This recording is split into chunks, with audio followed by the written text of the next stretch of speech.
7 महीने की गर्भवती महिला तनिषा सुशांत भिसे 30 वर्षीय की दीनानाथ मंगेशकर अस्पताल पुणे द्वारा कथित तौर पर 10 लाख रुपए का भुगतान करने में असमर्थता के कारण भर्ती करने से इनकार करने के बाद मौत हो गई। इस पर अतुल लोंढे ने अपनी प्रतिक्रिया व्यक्त की है। काल दीनानाथ मंगेशकर हॉस्पिटलमध्ये झालेली घटना हृदय पिळवून टाकणारी आहे। आम्ही दिवसभर गप्पा बसलो, असं वाटलं होतं की प्रशासन, पोलीस प्रशासन योग्य ती कारवाई करेल। या ट्रस्टच्या हॉस्पिटलला 1-1 रुपयावर जागा आपण का देतो?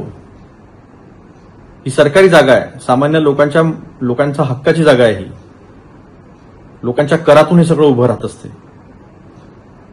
आणि तिथे जर असा माजरोडेपणा होत असेल आणि 20 लाख रुपये एवढी मोठी रक्कम उच्च मध्यमवर्गीयाला भरणे अवघड आहे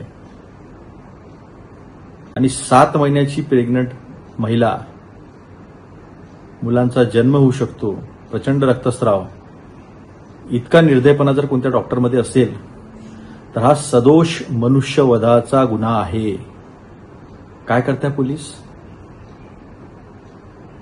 हॉस्पिटल प्रशासन म्हणते की आम्ही इंटरनल कारवाई करू। जीव तर गेला ना त्या आईचा, ती 2 जुळी बाळ आईच्या प्रेमाला तर मुकली, आईच्या दुधाला तर मुकली आणि काय कारवाई म्हणे तर इंटरनल डिपार्टमेंटल इन्क्वायरी करू। अजब आहे देवेंद्र फडणवीस आपलं सरकार आणि अजब आहे आपली पोलीस।